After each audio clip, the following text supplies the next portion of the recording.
never thought my own mother would slap me at a family dinner. But when I refused to increase my donations to her church, her mask finally slipped. 2 days later, a suspicious call from the pastor revealed a financial web of lies that would change everything.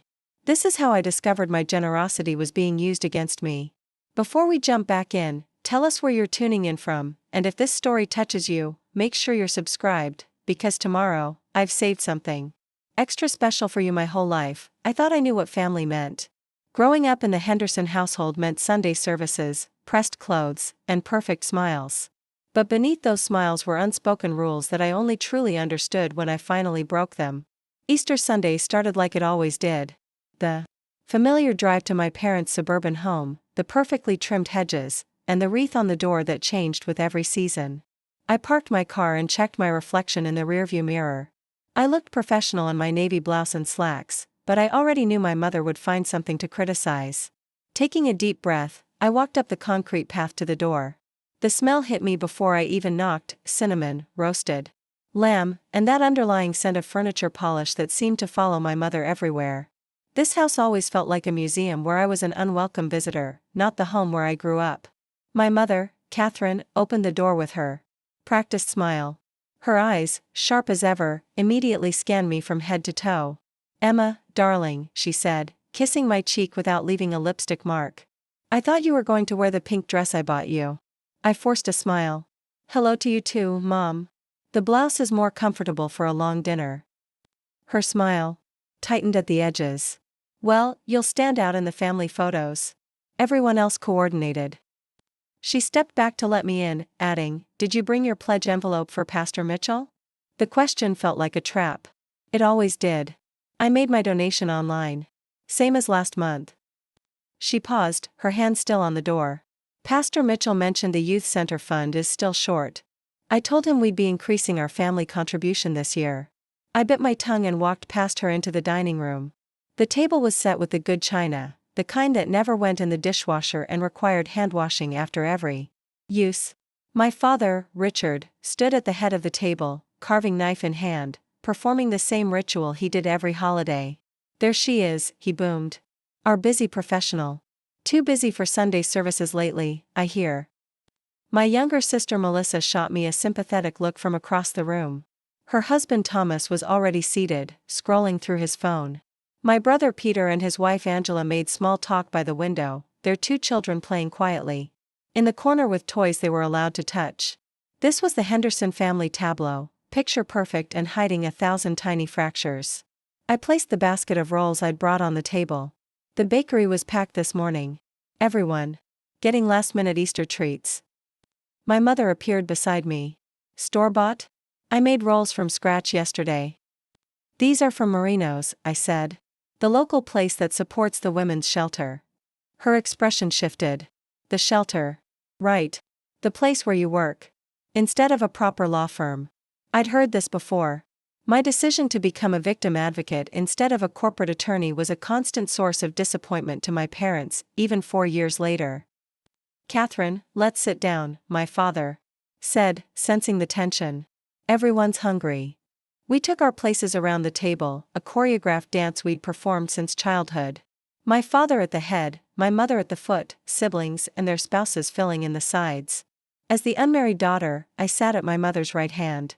Close enough for whispered corrections. My father cleared his throat. "Let's pray." Everyone bowed their heads. "Lord, we thank you for this bounty and for family that understands the value of giving without counting the cost. We are grateful for your blessings and pray that all at this table remember where their true priorities should lie. Amen." I opened my eyes to find my mother watching me. Her gaze felt like an accusation. Dinner began with the passing of plates and polite conversation. My nephew talked about his baseball team. My sister-in-law mentioned her garden club. My brother discussed church committee meetings. Through it all, I felt the weight of unasked questions. Halfway through the meal, my mother set down her fork. Pastor Mitchell was so moved by our family's contribution history. He mentioned it in the leadership meeting. Said it's rare to see second-generation givers maintaining such commitment to the church. I took a sip of water, trying to stay calm. "I give what I can, Mom." "Of course you do, dear," she said. "And this year, with the youth center expansion, we all need to dig a little deeper." Preparing and narrating this story took us a lot of time, so if you are enjoying it, subscribe to our channel, it means a lot to us. Now back to the story. I placed my glass down carefully. I won't be increasing my donations this year. The table went quiet. My father stopped mid-chew. Melissa suddenly became very interested in her green beans. My mother's voice took on that sweet, dangerous tone I'd grown to fear. Emma, don't be difficult. This isn't about money. It's about our family legacy in the church. It's my money, I said simply. Her face transformed, the mask of politeness slipping. You wouldn't have a penny if not for us. Your education, your values, your first apartment deposit, all from us. And this is how you repay your family? I'm not repaying anyone. I'm giving what I believe in, to causes I choose. She stood, napkin falling to the floor.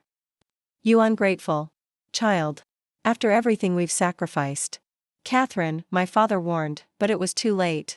She walked around the table toward me, her heels clicking on the hardwood floor like a countdown. When she reached me, her hand moved so quickly I didn't have time to react. The slap landed hard against my cheek, the sound cracking through the dining room. No one moved. No one spoke. My sister-in-law continued eating as if nothing had happened. I touched my cheek, feeling the heat rising under my fingertips. 28 years of trying to be the daughter they wanted, and this was where it led. With deliberate calmness, I stood up, grabbed my purse from the side table, and walked toward the door. If you leave now, don't bother coming back, my mother called after me. I didn't turn around. The front door closed behind me with a definitive click that felt like the end of a chapter. The cool spring air touched my stinging cheek as I walked to my car, keys clutched tightly in my hand. I didn't cry until I reached the main road, when the reality of what had happened hit me. My own mother had struck me over money, not even her money, but mine. My apartment felt too empty, too full of questions I couldn't answer. I called the one person who had never demanded anything from me. Rachel? Can I come over? My best friend didn't ask questions. Doors unlocked. I'll put on tea. 30 minutes later, I sat on Rachel's worn but comfortable couch, a steaming mug between my hands and my overnight bag at my feet. The red mark on my cheek had faded, but the shock hadn't. She hit you? Rachel asked, her voice quiet with disbelief. I nodded. Over church donations. Money I give from my own account that somehow belongs to the family legacy. Rachel shook her head. That's not normal, Emma. That's not love. I know, I whispered. But it's all I've known.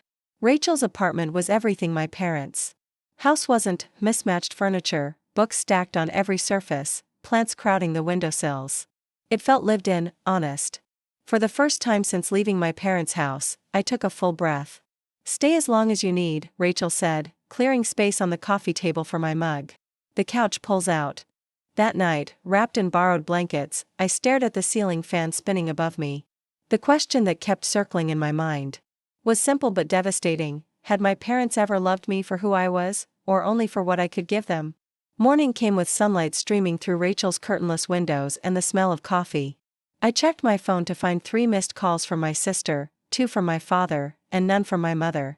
There was also a voicemail from a number I recognized, Pastor Mitchell.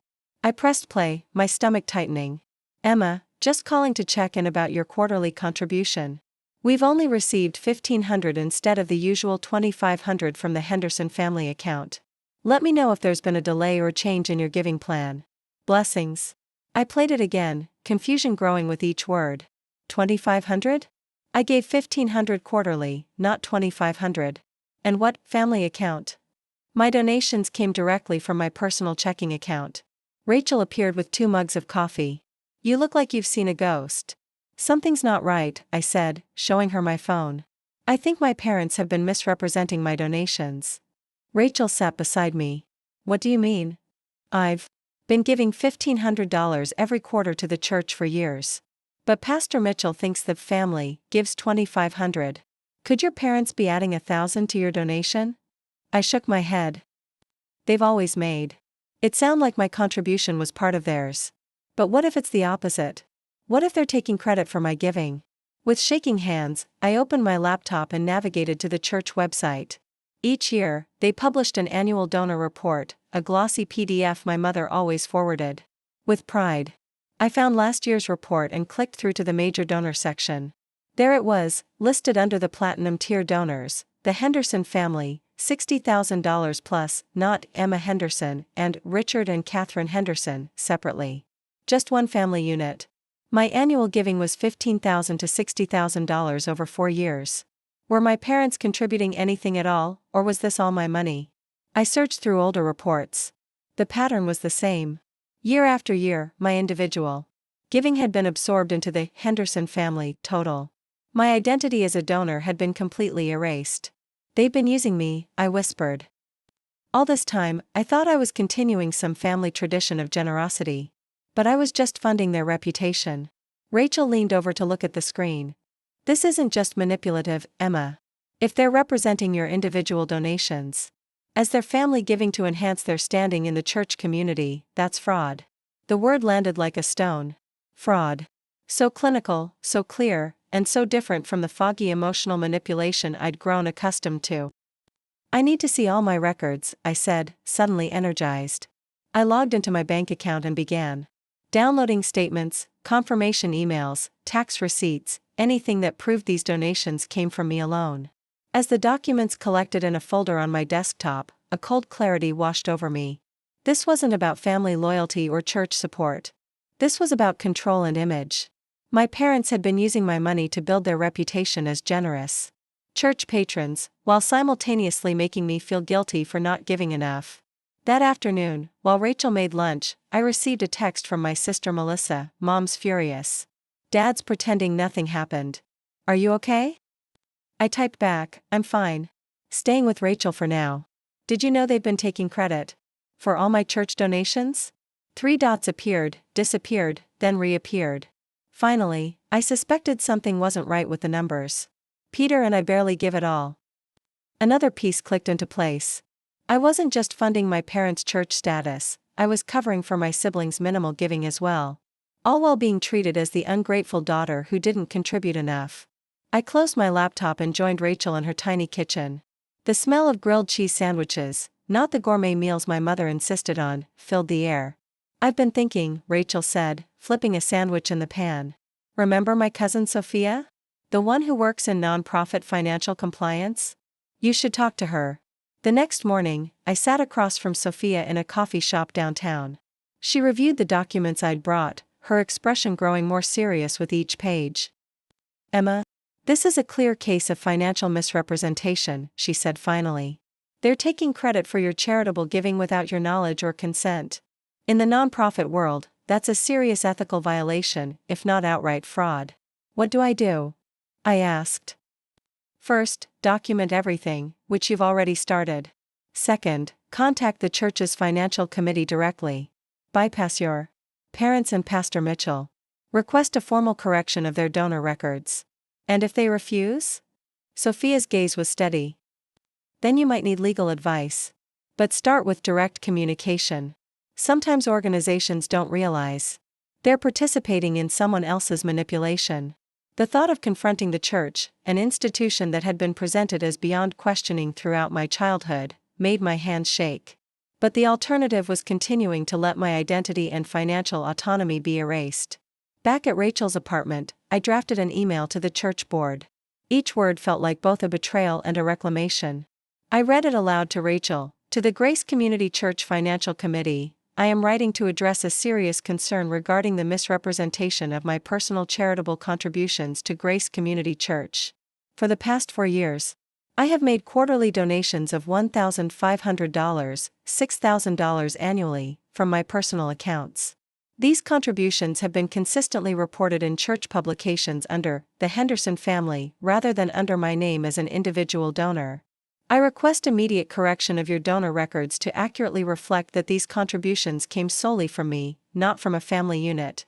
Additionally, I request that any future recognition or correspondence regarding these donations be addressed directly to me. I have attached bank statements and confirmation emails verifying these donations originated from my personal accounts. Thank you for your prompt attention to this matter. Sincerely, Emma Henderson. It's perfect, Rachel said. Clear, factual, impossible to dismiss as emotional. I hit send before I could second-guess myself, then sat back, feeling both lighter and heavier. The truth was out, at least part of it. Now I just had to wait for the fallout. It came sooner than expected. My phone rang less than an hour later. My mother's name flashed on the screen. Rachel squeezed my shoulder. "Remember, you're not crazy. You have proof." I answered, putting the phone on speaker. "Hello? What have you done?" My mother's voice was ice cold. "I've asked the church to correctly attribute my donations to me rather than to the family. Do you have any idea how this makes us look? After everything we've built in that community?" "You mean everything I've paid for?" I countered, surprising myself with my steadiness. "Don't be dramatic, Emma. This has always been about presenting a united front as a family. No one cares about the technicalities of which account the money comes from. I care. It's my money, my choice of where it goes, and my name that should be on it." She scoffed. "Your name? Where do you think your money came from in the first place? Who paid for your education? Who raised you with the values that make you give in the first place? You raised me, Mom. But you didn't earn my salary. You didn't make my career choices. And you certainly don't get to take credit for my generosity." "This is what happens when you spend time with people like Rachel," she hissed. "Always questioning. Never respecting tradition." I glanced at Rachel, who raised an eyebrow but stayed silent. "This isn't about Rachel," I said. "This is about honesty. About not taking what isn't yours. Don't lecture me about taking what isn't mine when you're trying to tear apart this family's reputation." "I'm not tearing apart anything, Mom. I'm just putting my name on what belongs to me." There was a long pause. When she spoke again, her voice had that dangerous sweetness I remembered from Easter dinner. "You know, Emma, actions have consequences. I hope you're prepared for people to see you differently when they realize how petty you're being." The threat wasn't subtle. "What does that mean?" "It means that character matters in our community. And selfish, divisive behavior rarely goes unnoticed." The line went dead before I could respond. I stared at the phone, a chill running through me. "Did she just threaten to damage your reputation?" Rachel asked. "I think she did," I said quietly. "And knowing my mother, she'll follow through." That night, I couldn't sleep. Every creak in Rachel's apartment startled me awake. The confrontation with my mother had shaken me more than I wanted to admit. For years, I'd walked the line between independence and compliance, believing that I could be my own person while still meeting my family's expectations. Now I realized those expectations had never included my autonomy. Morning brought no relief. My work email pinged with a message that made my blood run cold. From Director Janet Marshall. Subject: Confidential, recent concerns. Emma, I received a disturbing call yesterday from someone claiming to be a concerned member of your church community. They suggested you've been exhibiting erratic behavior, making false accusations against family members, and potentially experiencing a mental health crisis. Given the nature of our work at the shelter and the trust our clients place in us, I needed to bring this to your attention immediately. I want to be clear that your work here has always been exemplary, and this call raised red flags for me about the caller's intentions rather than concerns about you. Please come see me when you get in so we can discuss this further. Janet. I showed the email to Rachel, my hands shaking so badly I nearly dropped the phone. "She actually did it," I whispered. "She tried to get me fired." Rachel's face darkened with anger.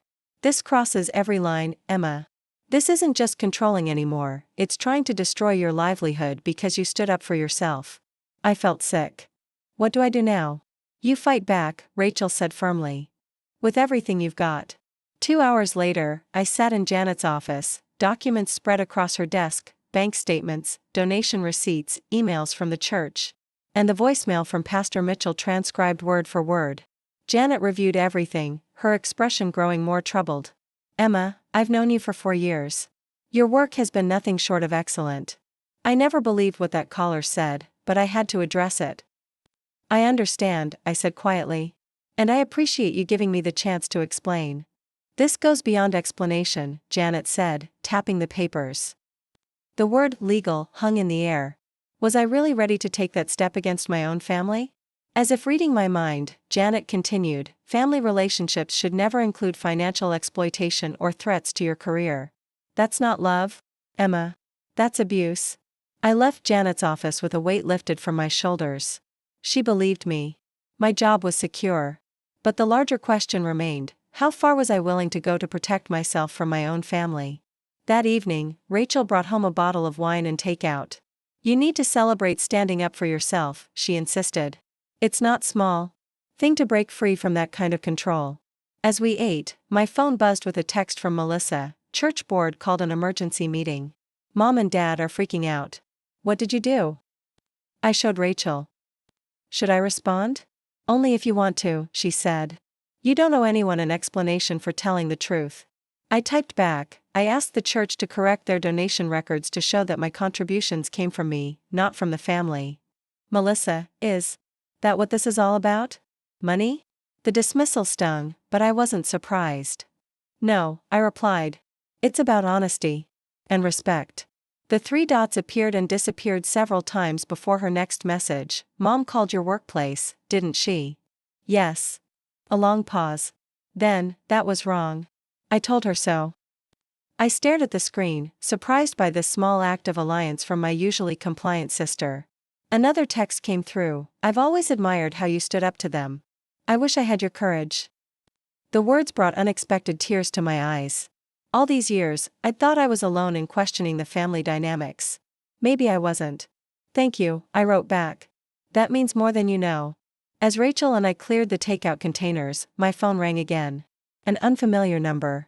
Emma Henderson, a woman's voice asked when I answered. Yes, who's calling? This is Diane Lawson from the Grace Community Church Financial Committee. We received your email and would like to schedule a meeting to discuss your concerns. Would tomorrow at 2 p.m. work for you? The directness surprised me. No dismissal, no defense, just a straightforward acknowledgement. Yes, that works, I said. Excellent. And Emma? Thank you for bringing this to our attention. Financial transparency is essential to our mission. After I hung up, Rachel looked at me expectantly. The church wants to meet tomorrow, I said, still processing. Are you going to go? I nodded slowly. Yes. But not alone. Want me to come with you? Actually, I said, a plan forming. I think I need someone with more specific expertise. The next morning, I called a number Rachel's cousin Sophia had given me. Sarah Chen, attorney specializing in financial ethics and nonprofit law, agreed to meet me before the church appointment. In her office, surrounded by law books and potted succulents, I told my story from the beginning, the controlling family dynamics, the slap at Easter dinner, the financial misrepresentation, and the attempt to damage my professional reputation. Sarah listened without interruption, taking occasional notes. When I finished, she leaned forward. Emma, what your parents have done falls into several concerning legal categories. The misrepresentation of donations could constitute fraud, especially if they received any benefits from it. The call to your workplace crosses into defamation territory. And the pattern of financial control suggests potential financial abuse.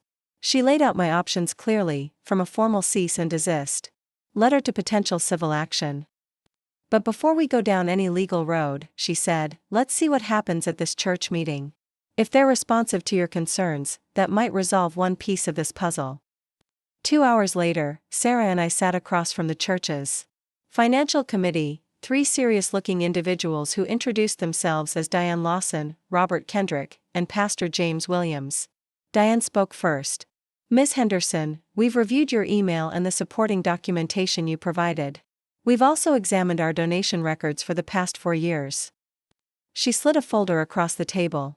Inside were printouts of donation records showing quarterly transfers from my personal account directly to the church, alongside annual donor reports listing these contributions under the Henderson family. We owe you an apology, Diane continued. Your individual contributions were indeed misattributed to your family unit rather than to you personally. This misrepresentation should never have happened. Pastor Williams cleared his throat. We're particularly concerned because these misattributed donations coincided with your father's appointment to the building committee and the subsequent awarding of a supply contract to Henderson Hardware for the youth center renovation. My breath caught. This was something I hadn't known. My father's business had benefited from the church's building project? The same project my mother had been pressuring me to increase my donations for? Sarah straightened beside me. Are you suggesting there was a conflict of interest in that contract award? Robert Kendrick nodded gravely. The building committee typically considers a family's financial commitment to the church when awarding contracts. The Henderson family's apparent generosity, which we now understand was primarily Ms. Henderson's individual giving, was explicitly referenced in the committee minutes as a factor in their decision. Who made that reference? Sarah asked. Richard Henderson himself, Diane said quietly. Your father. The pieces locked into place with sickening clarity. My parents hadn't just been stealing my identity as a donor, they'd been using my money to secure business contracts worth far more than my donations. We've already taken several actions, Pastor Williams said.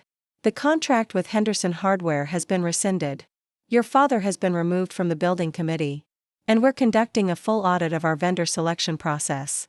Diane pushed another document toward me. This is a formal acknowledgement of the misrepresentation and a correction that will appear in our next publication, listing you as an independent donor according to your actual contribution history. I took the paper with numb fingers. After years of manipulation, the truth was finally coming to light. But instead of vindication, I felt a profound sadness. What kind of parents would exploit their own daughter this way? There's one more thing, Pastor Williams said hesitantly. Your mother, Catherine, shared concerns with me about your mental state. She suggested you might be experiencing a personal crisis, that you were becoming unstable. That's what prompted my call checking on your donation. Sarah's expression hardened. Did Mrs. Henderson provide any evidence for these claims? No, he admitted. Just her word, which I trusted at the time. He looked directly at me. I see now that trust was misplaced. I owe you an apology for that as well. As we left the church, the afternoon sun felt different somehow, clearer, perhaps, or simply more honest. The truth had cost me my family, but it had given me something more valuable, myself. What now? I asked Sarah as we stood in the parking lot. That depends on you, she said. The church has taken appropriate action. But your parents' attempt to damage your professional reputation is a separate issue.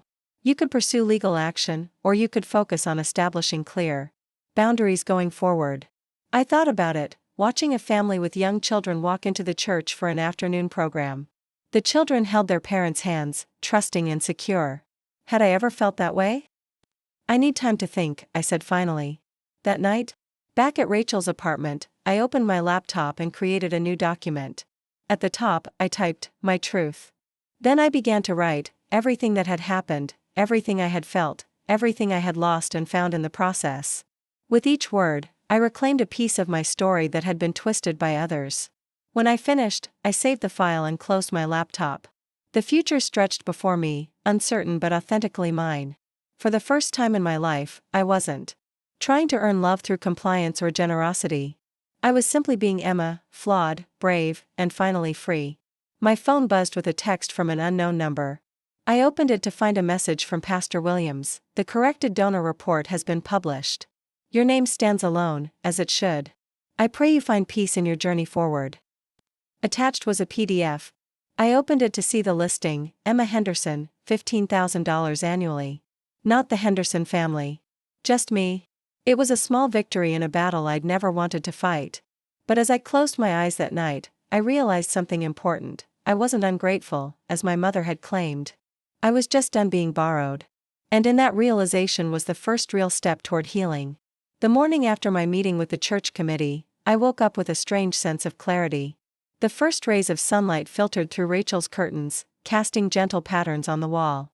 I lay still for a moment, realizing this was the first time in days I hadn't immediately checked my phone for messages from my family. You're awake, Rachel said, appearing in the doorway with 2 steaming mugs. I heard you typing late last night. I sat up, accepting the coffee. I was documenting everything. It helps me process. Rachel sat on the edge of the couch. So, what's your next move? It was a question I'd been asking myself all night. The church had acknowledged the misrepresentation, but that was just one piece of a much larger puzzle. My parents had tried to sabotage my career, had taken credit for my generosity, and had used my money to secure business contracts. The betrayal ran deeper than I'd initially realized. I think I need to see exactly how far this goes, I said. The church donation records were just the surface. After breakfast, I opened my laptop again and began a systematic investigation into my financial history with my parents. I created a spreadsheet tracking every gift, every loan, every family obligation I'd contributed to over the years. The college tuition they claimed to have paid for? I'd been repaying them monthly since graduation, more than the original amount by now. The down payment on my first apartment? Categorized as a loan with interest, though they publicly called it a gift. The family vacations? I'd been paying my share at premium rates while they collected the family discounts. Each discovery was another crack in the foundation of what I'd believed about my family.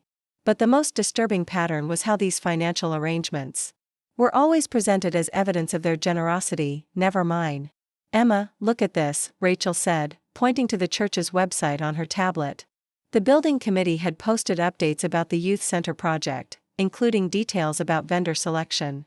There, in black and white, was the justification for choosing Henderson hardware. The committee values partners who demonstrate commitment to our church community, as the Henderson family has done through their platinum-level support. My father had directly profited from my donations.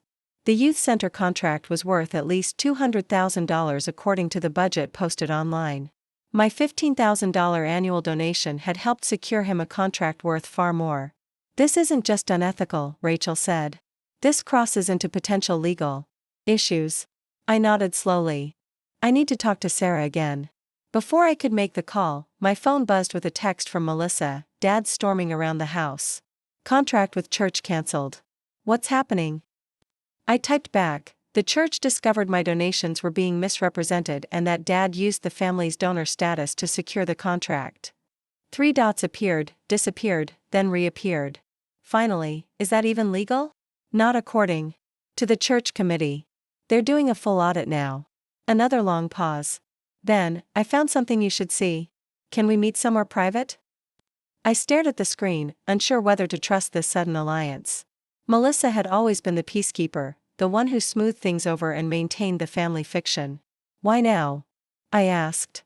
Because I'm tired of the lies too. And because what Mom did, calling your workplace, crossed a line I can't ignore. I agreed to meet her at a coffee shop downtown, far from our parents' usual haunts. Rachel offered to come with me, but this felt like something I needed to do alone. Melissa arrived looking nothing like her usual polished self. Her hair was pulled back in a hasty ponytail, her eyes shadowed with fatigue. She slid into the booth across from me, clutching her tablet like a shield. Are you okay? I asked, genuinely concerned. She gave a humorless laugh. No. None of us are okay, Emma. We never have been. She turned on her tablet and pushed it toward me. I started looking through Dad's financial records after your text. I have access because I've been helping with the business accounts. Look at this. On screen was a spreadsheet detailing Henderson Hardware's finances over the past 5 years. Each quarter showed donations to Grace Community Church, exactly $1,000, the same amount my parents had claimed to contribute in addition to the family donation. Now look at this, Melissa said, swiping to another document. These are the tax records. See how the donations are recorded? I leaned closer. There it was, quarterly donations of $2,500 from Henderson Hardware to Grace Community Church, categorized as charitable contributions. They've been claiming your donations on their business tax returns, Melissa said quietly. Your $1,500 plus their $1,000, but all listed as coming from the business. The implications hit me like a physical blow. This wasn't just about taking credit for my generosity, they had been using my donations for tax benefits for their business. There's more, Melissa continued, her voice barely above a whisper. The church contract isn't the first time they've leveraged the family donations for business gain. Look at these emails. She pulled up a series of exchanges between my father and various community organizations, the local hospital board, the Downtown Business Association, the Community Foundation. In each one, he referenced the Henderson family's generous support of various causes as evidence of his commitment to the community. Many of those causes were ones I supported independently. How long have you known? I asked, my voice sounding strange in my ears. Melissa looked down. I suspected something wasn't right with the numbers for a while. But I didn't want to see it. It was easier to believe everything was fine. She mid my ice. Until Mom called. Your workplace. That's when I realized how far they'd go to protect the system. I took a deep breath. Why are you showing me this now? Because you deserve to know the truth. And because. She hesitated, I need to know if you're going to take legal action. The question hung between us. I hadn't decided yet, but seeing the extent of the deception made the option more real. I don't know, I answered honestly. This goes beyond family drama, Melissa. This is fraud. She nodded, her expression pained but resigned. I know. That's why I brought these records. Whatever you decide to do, you should have all the information. As we parted outside the coffee shop, Melissa hugged me, something she rarely did. I'm sorry I didn't stand up for you sooner, she whispered. Back at Rachel's apartment, I laid out everything Melissa had shown me. The scope of my parents' deception was breathtaking, not just church donations, but a pattern of financial exploitation spanning years. You need to call Sarah, Rachel said firmly. This time, I didn't hesitate. The attorney listened carefully. As I explained what Melissa had discovered. Emma, this changes things significantly, Sarah said when I finished. We're no longer talking about a family misunderstanding or even simple misrepresentation. The tax implications alone make this a serious legal matter. What should I do? First, secure those records Melissa showed you, get copies if possible. Second, I think we need to meet with a forensic accountant to understand the full scope. And third, she paused, you should consider whether you want to report this to the authorities or try to resolve it privately. The word authorities made my stomach clench. Did I really want to see my parents facing legal consequences? Despite everything, the thought brought me no joy. Can I think about it? I asked. Of course. This is a big decision. But don't wait too long, there could be implications for you as well if you're aware of tax fraud and don't report it. After hanging up, I sat in silence, trying to process everything. Rachel watched me with concern. You know, she said finally, there's a middle path here. You could confront your parents directly, with evidence in hand, and give them a chance to make it right before escalating further. The suggestion made sense, but the thought of facing my parents again filled me with dread. The last confrontation had ended with a slap and threats to my career. What would they do when cornered with evidence of fraud? My phone buzzed with an email notification. The sender made my heart race, Pastor Mitchell. Emma, I'm reaching out personally to apologize for my role in this situation. The financial committee has informed me of the misrepresentation of your donations, and I'm deeply troubled by my own failure to verify the source of these contributions. I particularly regret my call to you about the shortfall without understanding the true circumstances. If you're willing, I'd like to meet to discuss how we can make this right. The sincerity seemed genuine, but I'd grown wary of taking things at face value, especially when it came to the church that had been so intertwined with my family's manipulation. I forwarded the email to Sarah, asking for her advice. She responded quickly, this could be helpful. A formal acknowledgement from the pastor about the misrepresentation strengthens your position. I'd suggest meeting, but not alone. I'm happy to accompany you. The next day, Sarah and I sat in Pastor Mitchell's office. The room was nothing like I expected, no imposing desk or religious intimidation, just a modest space with bookshelves and family photos. Pastor Mitchell himself looked smaller somehow, his usual confident demeanor replaced by genuine concern. Emma, I can't express how sorry I am, he began. When the financial committee brought this to my attention, I was shocked. I've known your parents for years, trusted them implicitly. I never questioned when they spoke about family donations. Did they specifically tell you I was part of those donations? I asked. He nodded. Your mother regularly mentioned how proud they were that you continued the family tradition of giving. When the youth center campaign began, she explicitly told me that the Henderson family would be increasing their contribution. Sarah leaned forward. Pastor Mitchell, were you aware that Richard Henderson was using these claimed family donations to influence the building committee's decision to award contracts to his business? His face fell. Not initially. But the committee's audit has revealed that connection, yes. It's a clear conflict of interest that should never have been allowed. And did Catherine Henderson contact you recently with concerns about Emma's mental state or behavior? Sarah continued. Pastor Mitchell looked uncomfortable. She did. She suggested Emma was experiencing difficulties that might explain her questioning of the family's financial arrangements. I regret that I gave any credence to those claims. What will happen now? I asked. With the church, I mean. The board has already rescinded the contract with Henderson Hardware and removed your father from all committee positions. We're implementing new conflict of interest policies and donor verification procedures. He paused. We're also preparing to issue a formal apology to you that acknowledges the misrepresentation. After the meeting, Sarah and I sat in her car, processing. The church is taking appropriate steps, she said. That's a positive sign. But it doesn't address the larger issues with your parents, particularly the tax implications and the attempt to damage your professional reputation. I stared out the window at the church building where I'd spent so many Sundays of my life. I need to confront them directly, I said finally. Before making any decisions about legal action. Sarah looked concerned. If you do, don't go alone. And don't go to their house, meet in a neutral, public place. That evening, I texted both my parents, we need to talk about the church donations and Henderson Hardware's tax returns. Tomorrow, 2 p.m., Riverside Park. My father responded immediately, this is ridiculous. We're not meeting in a park like criminals. I held firm, Riverside Park, 2 p.m. Bring the business tax returns showing charitable donations to Grace Community Church for the past 5 years. My mother tried next, Emma, this has gone far enough. You're tearing this family apart over a simple misunderstanding. I didn't respond. There was no misunderstanding, and we all knew it. The next day, Rachel drove me to the park but waited in the car at my request. Text me every 15 minutes, she insisted. If you don't, I'm coming to find you.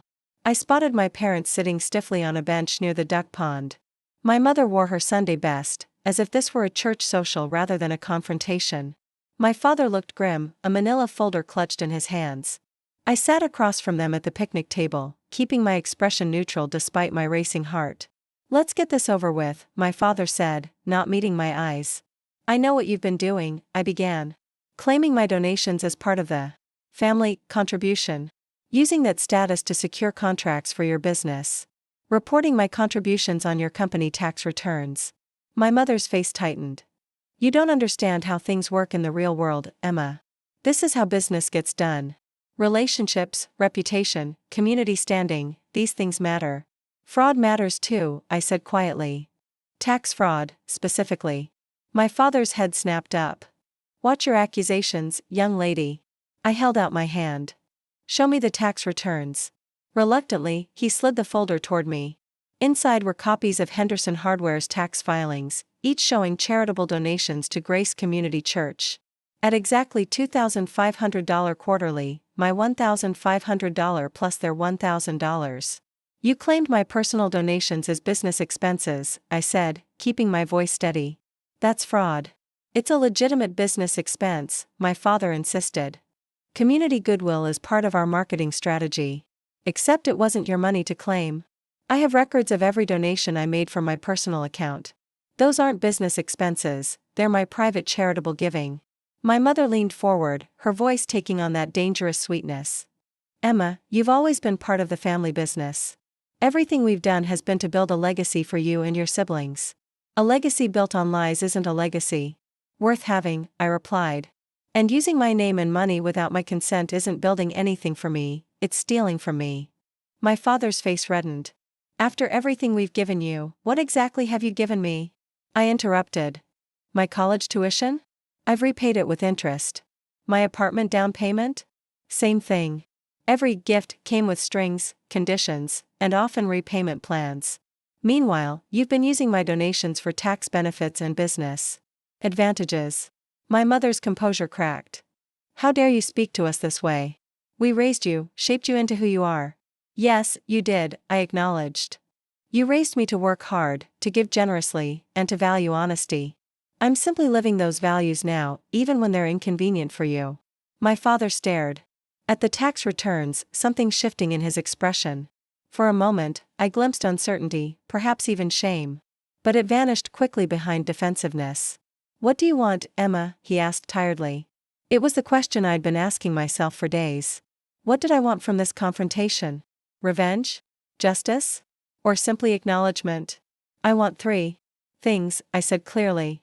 First, a written admission of what you've done, misrepresenting my donations, claiming them on your taxes, and using them to secure business advantages. Second, financial restitution, you'll repay me the tax benefits you received from claiming my donations. Third, you'll never again speak on my behalf, financially or otherwise, to anyone. My parents exchanged glances. My mother started to object, but my father silenced her with a look. "And if we refuse?" he asked. I met his gaze steadily. "Then I'll file reports with the IRS and the State Attorney General's office regarding tax fraud and business ethics violations. I'll provide all the evidence Melissa and I have gathered." "Melissa?" My mother's voice rose in disbelief. "She would never, she already has," I said quietly. "She's the one who showed me the tax records." The betrayal on my mother's face would once have devastated me. Now it simply confirmed what I already knew: her love was conditional, based on compliance and usefulness. My father stared at the picnic table for a long moment. Finally, he looked up. "I'll need time to calculate the tax implications and prepare the documentation." It wasn't an apology, but it was an acknowledgement, perhaps the closest I would get to admission of wrongdoing. "You have 1 week," I said, standing up. "After that, I'll proceed with formal complaints." As I walked away, my mother called after me, "You wouldn't be who you are without us, Emma." I turned back briefly. "You're right. And that's something I'm working to change."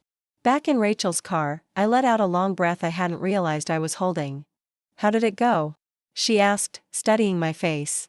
"They didn't deny it," I said. "My father agreed to my terms, at least verbally." "Do you think they'll follow through?" I considered the question. "My father might. He understands the legal risks." "My mother?" I shook my head. "She still believes she's entitled to control my life, my money, my identity." That night, I couldn't sleep. The confrontation replayed in my mind, along with all the years of subtle manipulation that had preceded it. How had I not seen it sooner? How had I accepted their version of reality for so long? The answer came to me as I watched dawn break. Through Rachel's window, I had been taught from childhood that love meant compliance. That family meant surrendering your individual identity to the collective image. That gratitude required permanent indebtedness. These weren't lessons about love, they were training for exploitation. My phone chimed with a text from an unknown number. I opened it to find a message from Sarah. "Detective Amber Reyes from the Financial Crimes Unit called me. Someone has filed a report about donation misrepresentation at Grace Community Church. She'd like to speak with you as a potential witness."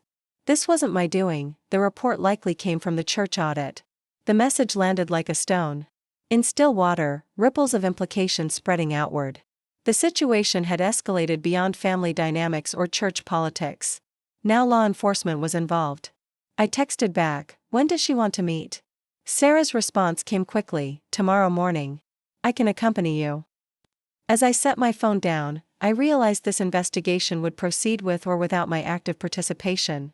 The truth I had uncovered was taking on a life of its own, moving beyond my control. Perhaps that was fitting. For too long, I'd allowed others to control my narrative. Now the truth would speak for itself. Detective Amber Reyes had the calm, measured presence of someone who had seen every kind of deception and remained unshocked by human behavior. Her office was sparse but not unwelcoming, a few family photos, a plant that looked surprisingly well tended, and walls lined with degrees and certifications. "Miss Henderson," she said, shaking my hand.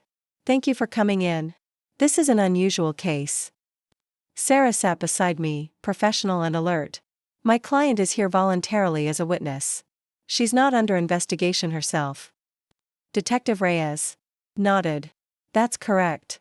We're investigating potential financial impropriety at Grace Community Church, specifically related to vendor selection processes and donation reporting." She opened a folder on her desk. "The church's financial committee has submitted documentation showing that your father, Richard Henderson, used his position on the building committee to secure contracts for his business while citing family donation levels that were primarily funded by you without your knowledge or consent." I nodded, my throat tight. "What I need from you today is your account of these donations. When did you start contributing to the church?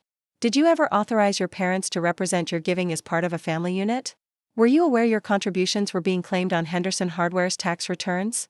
For the next hour, I answered her questions as clearly and factually as I could. I explained my quarterly donations, showed bank statements verifying the transfers came from my personal account, and confirmed I had never authorized my parents to represent my giving as their own. "And when did you become aware of the misrepresentation?" Detective Reyes asked. "After Easter this year," I said. "I had a disagreement with my parents about increasing my donations. Afterward, I received a voicemail from Pastor Mitchell referring to a family donation amount that didn't match what I gave. That's when I started investigating. She made a note. And the church has been responsive to your concerns? Yes, I said. Once I presented evidence, they took immediate action, rescinded the contract with my father's business, removed him from the building committee, and corrected their donor records. Detective Reyes tapped her pen thoughtfully. Ms. Henderson, I should inform you that we're also investigating a potential false police report filed by your mother, Catherine Henderson. I felt a chill. What kind of report? She claimed you were harassing your parents with false accusations and threatening to damage the family business unless they paid you a significant sum of money. The accusation was so outrageous I actually laughed, a short, shocked sound. That's completely false. I have records of all our communications. I never threatened them or asked for money beyond restitution of the tax benefits they wrongfully received from claiming my donations. Sarah straightened beside me. We can provide documentation of all interactions between Emma and her parents, as well as witnesses to their pattern of financial manipulation. Detective Reyes nodded. That would be helpful. Filing a false police report is a serious offense, especially when it appears to be retaliatory against someone reporting potential financial crimes. As we left the police station, I felt strangely light, as if by speaking the truth to an official authority, I had finally transferred the weight of this situation from my shoulders to the proper channels. What happens now? I asked Sarah. The investigation will proceed. Based on what the detective said, they're looking at potential charges of tax fraud, conflict of interest violations, and filing a false police report. They'll gather evidence, interview other witnesses, and determine whether to bring formal charges. The thought of my parents facing criminal charges brought complicated emotions. Despite everything, they were still my parents. The people who had taught me to ride a bike, who had attended my school plays, who had celebrated my college acceptance letter. Is there any way to resolve this without criminal charges? I asked. Sarah considered this. If your parents fully cooperate, admit wrongdoing, make financial restitution, correct the tax filings, the authorities might consider a civil resolution. But that would require them to take full responsibility, which they've been reluctant to do so far. That evening, I received a text from Melissa. Mom and Dad met with an attorney today. Dad came home looking shaken. What's happening? I typed back. The police are investigating the donation misrepresentation and possible tax fraud. Mom also apparently filed a false police report claiming I was harassing them. 3 dots appeared, disappeared, then reappeared. Finally, this is spiraling. Out of control. Can we meet again? I have more information. We arranged to meet at the same coffee shop the following morning. This time, Melissa wasn't alone. Our brother Peter sat beside her, looking uncomfortable but determined. Peter's been helping with the business accounts too, Melissa explained. He found something important. Peter slid a folder across the table. Dad's been doing this for years, not just with your donations, but with mine and Melissa's too. Any money any of us gave to community organizations, he recorded as coming from Henderson Hardware and claimed it on the business taxes. I opened the folder to find spreadsheets detailing years of donations from all 3 Henderson children, alongside business tax filings claiming those same amounts. How did we not notice this before? I asked. Peter shrugged, looking ashamed. We weren't looking. Dad always handled the family giving strategy, as he called it. We just did what we were told. Melissa touched my arm. There's more, Emma. After you left the park the other day, Mom wanted to double down, hire attorneys, countersue you for defamation, the works. But Dad stopped her. Why? I asked, surprised. Because he knows they're wrong, Peter said simply. He's been meeting with his personal attorney and a tax specialist. They're preparing to make full restitution and file amended returns. The news stunned me. My father, proud, stubborn Richard Henderson, was preparing to admit wrongdoing? What about Mom? I asked. Melissa and Peter exchanged glances. She's not accepting it, Melissa said carefully. She still believes this is all a misunderstanding that got out of hand. Peter leaned forward. Emma, we're here because we want to help fix this. We've both written statements about our donations being misappropriated. We've gathered financial records. We're prepared to stand with you if this goes to court. The support of my siblings, something I'd never expected, brought tears to my eyes. For years, I'd felt like the family outsider, the one who questioned too much, who didn't quite fit. Now I realized perhaps they had felt the same constraints I had, just expressed it differently. Thank you, I said simply. After they left, I sat alone with my coffee, processing this new development. My father was preparing to make amends. My siblings were standing with me. Only my mother remained entrenched in denial. I called Sarah to update her on what Peter and Melissa had shared. "This changes things," she said thoughtfully. "If your father is willing to make full restitution and file corrected tax returns, and if your siblings corroborate your account, the authorities might be more inclined toward a civil resolution rather than criminal charges." "What about my mother's false police report?" Sarah sighed. "That's more complicated. Filing a false report is a criminal matter. But if she were to retract the report and acknowledge it was untrue, that might help her case." The next day brought another unexpected development. An email appeared in my inbox from Pastor Mitchell, with the subject line, "Mediation Offer." "Emma, in situations like this, our church sometimes offers faith-based mediation services. A neutral ground where conflicted parties can work toward reconciliation with professional guidance. Your father has requested such a meeting. If you're willing, we would provide a certified mediator with experience in both family conflicts and financial matters. Your participation is entirely voluntary, and you would be welcome to bring legal counsel." I forwarded the email to Sarah, unsure how to respond. Her reply was measured. "Mediation can be a constructive approach if all parties are genuinely seeking resolution. If your father is taking steps toward accountability, this could be a productive way forward. I would, of course, accompany you, if you choose to participate." I thought about it carefully. Was I ready to sit across from my parents again? Was mediation even possible when one party, my mother, still refused to acknowledge wrongdoing? After consulting with Rachel, whose practical wisdom had been my anchor through this storm, I decided to accept the mediation offer with one condition: my siblings would be included. This wasn't just about my donations, it was about a pattern that had affected all of us. The church's fellowship hall had been transformed for the mediation session. Gone were the folding tables and coffee urns, replaced by a comfortable circular arrangement of chairs. Dr. Eleanor Wright, the mediator, was a former family therapist with additional certification in financial dispute resolution, an unusual but perfect combination for our situation. "I want to thank you all for coming," she began. "Mediation is not about assigning blame but about seeking understanding and a path forward.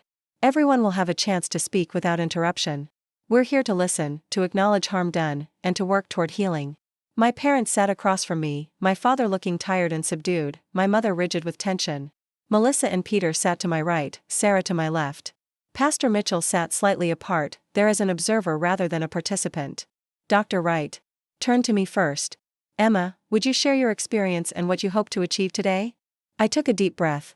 I had prepared for this, rehearsed what I wanted to say, but now that the moment had arrived, I found myself speaking from the heart rather than from my notes. For years, I believed I was part of a family that valued generosity and community service. I gave what I could to causes I believed in, including this church. What I didn't know was that my donations were being claimed as family contributions, used to enhance my parents' standing in the community, and reported on the family business's tax returns without my knowledge or consent.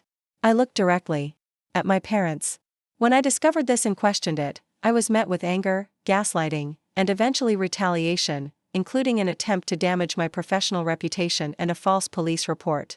These actions have broken my trust in a fundamental way. I paused, gathering myself. What I hope for today is honesty, acknowledgement of what happened, and a clear agreement about how we move forward, whether that's with continued family relationships or with respectful distance. Dr. Wright thanked me and turned to my father. "Richard, would you like to respond?" My father cleared his throat, looking older than I'd ever seen him. "I have made serious mistakes. I convinced myself that what was good for the family business was good for all of us. I told myself that pooling our charitable giving under the family name built a stronger community presence that benefited everyone." He looked down at his hands. "The truth is, I was wrong.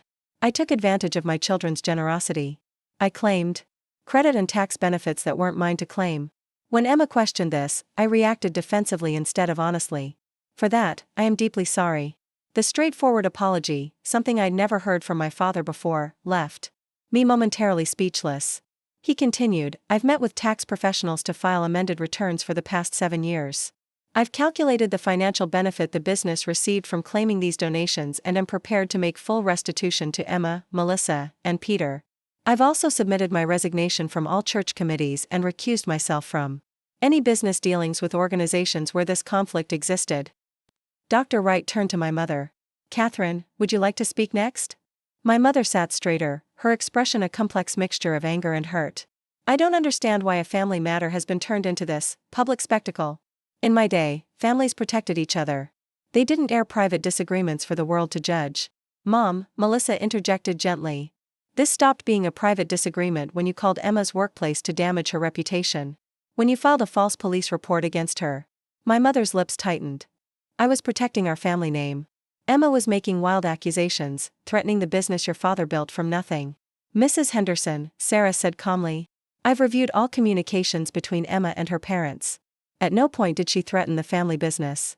She simply asked for acknowledgement of her independent donations and restitution of the tax benefits improperly received. Pastor Mitchell spoke up. Catherine, the church's financial audit confirmed that Emma's donations were misrepresented. This isn't a matter of opinion but of documented fact. For a moment, my mother's carefully constructed facade cracked. Beneath the righteous indignation, I glimpsed something else: fear. Fear of losing control, fear of public humiliation, fear of a changing world where her authority was no longer absolute. I did what I thought was right, she said, her voice smaller now. I raised you children to respect family unity above all else. Mom, I said gently, unity built on deception isn't really unity at all. It's control. Peter leaned forward. We can still be a family. But it has to be a family built on respect for each other as individuals, not just as extensions of the Henderson name. Dr. Wright guided the conversation skillfully, allowing each person to speak without the discussion devolving into accusations.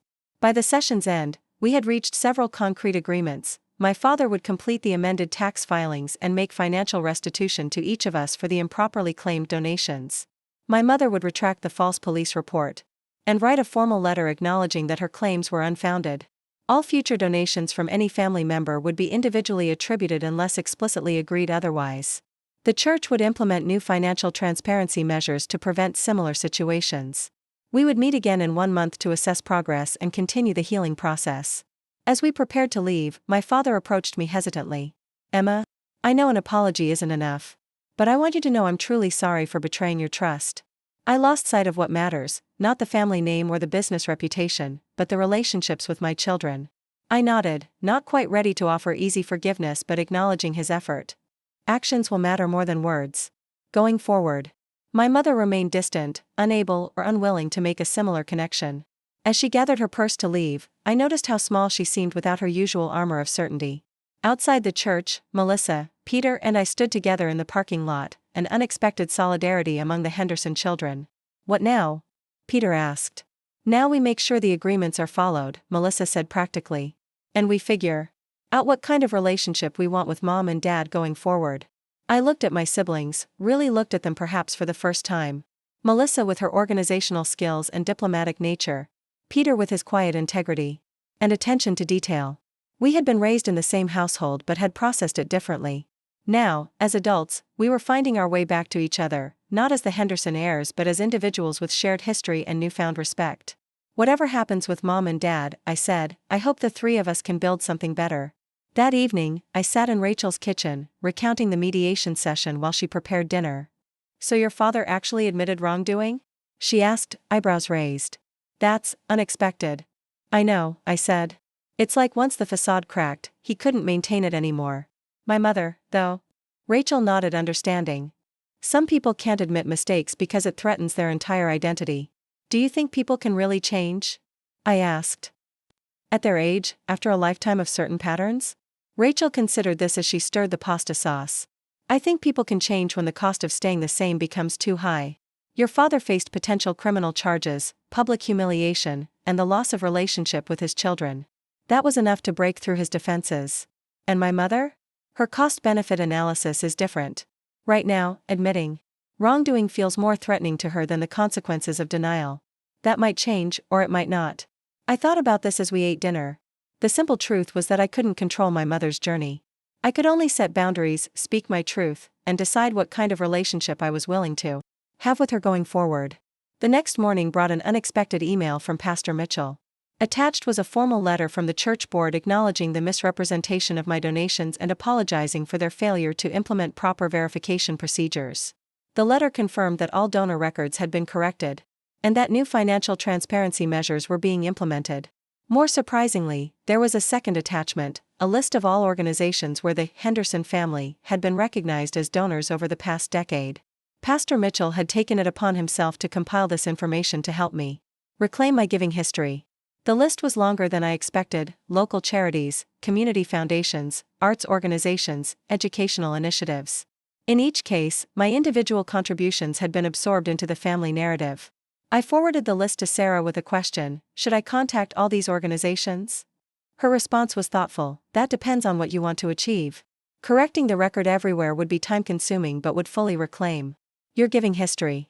Alternatively, you could focus on moving forward with clear boundaries about how your giving is recognized. I sat with the question for a day, eventually deciding on a middle path. I would contact the organizations where I still actively contributed, requesting correction of their records, but wouldn't pursue historical corrections everywhere. Some battles weren't worth the energy they would consume.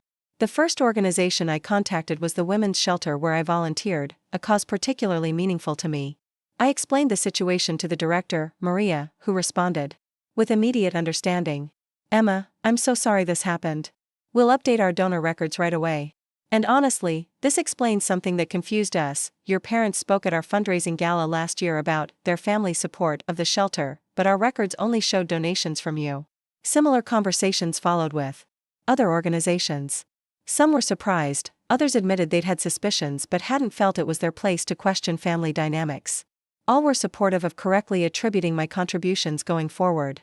With each conversation, I reclaimed a piece of my narrative. These weren't just financial transactions, they represented my values, my priorities, my impact on causes I believed in. Having them recognized as mine rather than as part of the Henderson legacy felt like recovering pieces of my identity. 3 weeks after the mediation session, Detective Reyes called with an update. "Ms. Henderson, I wanted to inform you that your mother has formally retracted her police report. She submitted a written statement acknowledging that her claims were unfounded." "That's surprising," I said honestly. "Yes, well," Detective Reyes continued, "we made it clear that pursuing a false report charge was a real possibility if she didn't retract it. Your father's attorney was quite persuasive about the benefits of cooperation." Another piece falling into place. Not through genuine remorse, perhaps, but through pragmatic self-interest. Still, the result was what mattered: clearing my name of false accusations. That afternoon, I received a text from Peter: "Dad completed the amended tax filings today. The accountant says restitution checks will be issued by next week." Progress, step by step.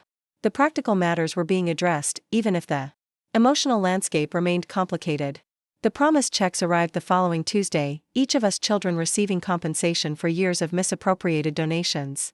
The financial restitution felt significant not for the amount but for what it represented: acknowledgement of wrongdoing and a concrete step toward making amends. With the check came a handwritten note from my father: "Emma, this payment represents the financial restitution owed, but I know the real debt is one of trust, something money cannot repay. I am working with a therapist to understand how I justified actions that hurt the people I love most. If you're willing, I would like to rebuild our relationship on healthier terms, at whatever pace feels right to you." Dad, the note brought unexpected tears. Not from sentimentality, but from recognition of what it must have cost my proud father to write those words. Perhaps Rachel was right: people could change when the cost of staying the same became too high. My mother made no such overture. According to Melissa, she had retreated into a wounded silence, participating in the required actions, retracting the police report, signing the necessary paperwork, but refusing to engage emotionally with what had happened. I realized I needed to accept this reality. My father was taking steps toward genuine change. My mother, at least for now, was not. My siblings were finding their own voices and boundaries. And I was reclaiming my narrative, one piece at a time. As the 1-month mark approached for our follow-up mediation session, I felt a growing sense of clarity. This journey had never been about punishment or revenge. It had been about truth, accountability, and the painful but necessary process of replacing artificial harmony with authentic relationship. Whatever happened next, I had already achieved the most important victory: I had stopped allowing others to borrow my life to construct their fiction. My generosity, my choices, my identity were mine alone, not extensions of a family legacy or building blocks for someone else's reputation. In reclaiming my donations, I had reclaimed something far more valuable: myself. The follow-up mediation session fell on a clear autumn day, the kind where the sunlight seems more golden than usual. I arrived early, sitting in my car to gather my thoughts before facing my family again. The past month had brought practical resolutions: amended tax filings, financial restitution, retracted accusations, but the emotional landscape remained complex and uncharted. As I watched my parents arrive separately, my father parking carefully, my mother striding purposefully toward the church entrance, I realized how much had changed.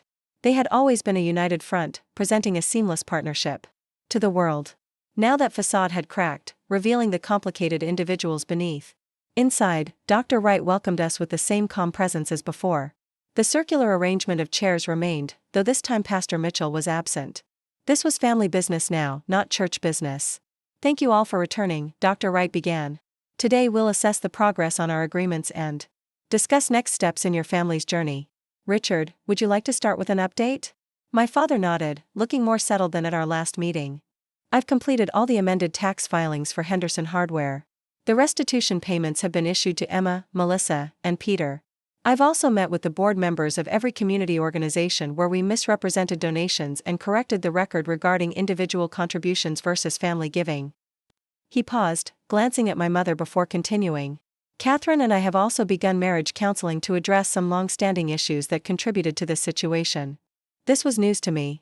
I looked at my mother, who sat rigidly in her chair, eyes fixed on some middle distance. Had she actually agreed to counseling, or was she merely going through the motions? Dr. Wright turned to my mother. Catherine, would you like to share your perspective on the progress made? My mother straightened, smoothing her already immaculate skirt. I have retracted the police report as agreed. I've signed all the necessary paperwork for the tax amendments. I am attending the counseling sessions. Her tone was clipped, each statement a checked box rather than a heartfelt acknowledgement. And how do you feel about these changes? Dr. Wright prompted gently. My mother's composure wavered slightly. I feel that the world has changed in ways I don't understand. When I was growing up, family was everything. Individual recognition didn't matter.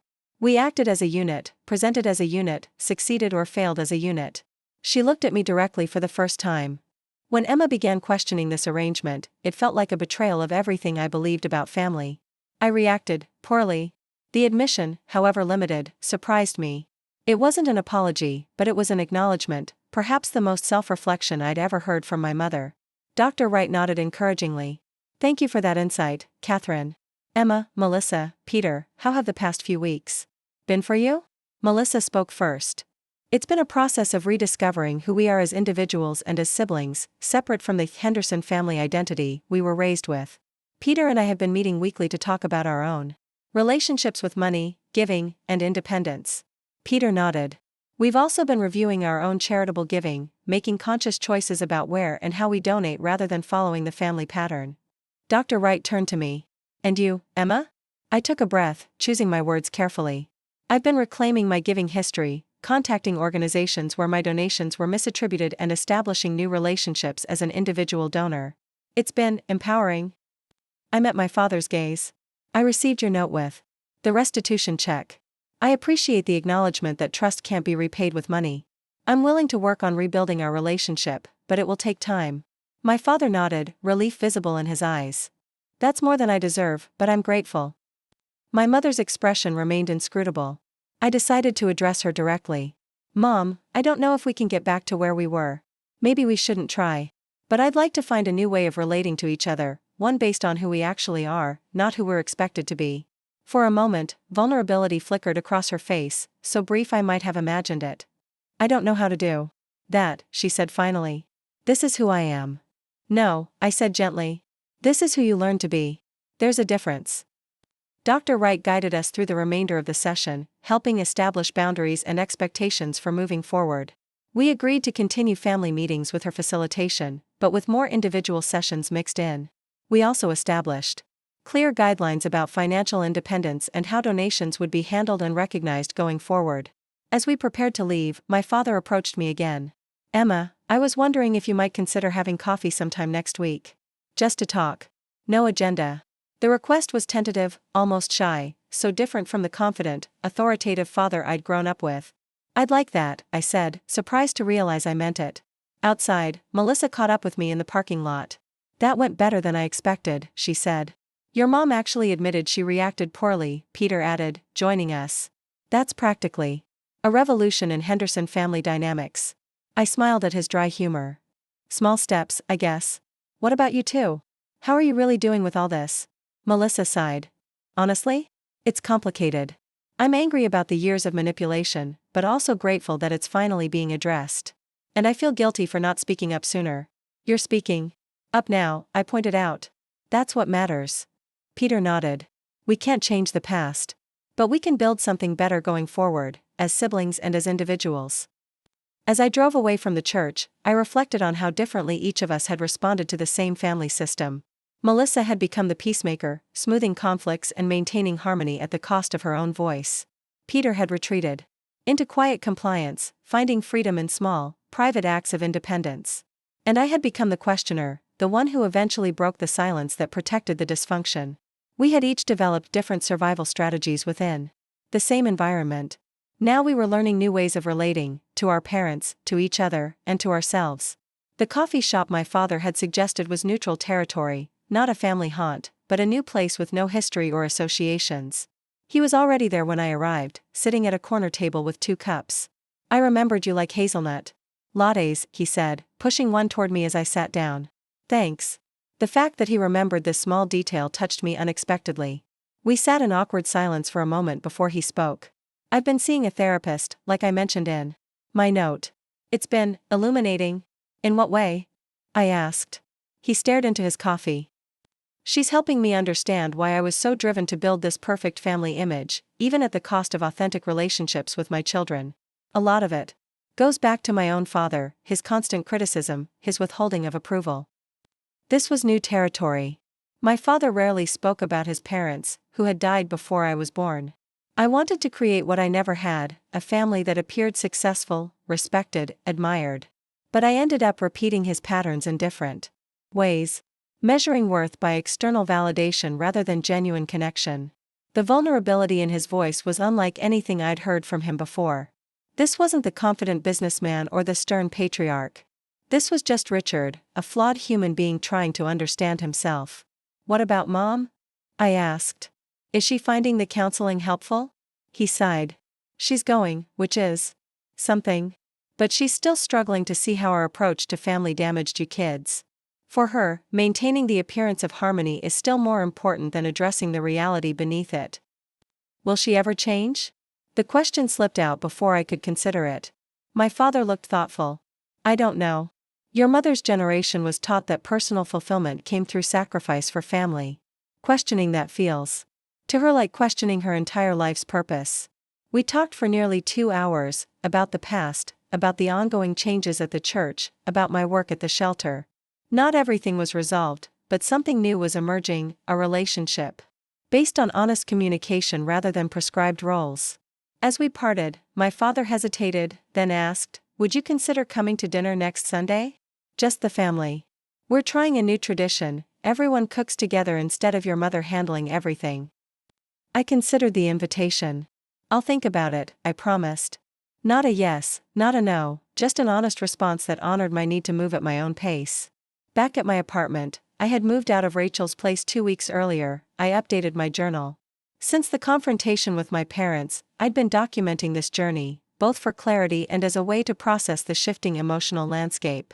Today's entry felt different. For the first time, I wrote about possibility rather than just recovery. The possibility of a new kind of relationship with my father. The possibility of honest communication with my siblings. Even the possibility that my mother might eventually find her way to a more authentic connection. The following day brought another significant step in reclaiming my narrative. The local community foundation, where I'd been donating to educational initiatives for years, invited me to join their Young Leaders Advisory Board. The invitation came with a note acknowledging my individual contributions over the years and apologizing for previously misattributing them to the Henderson family.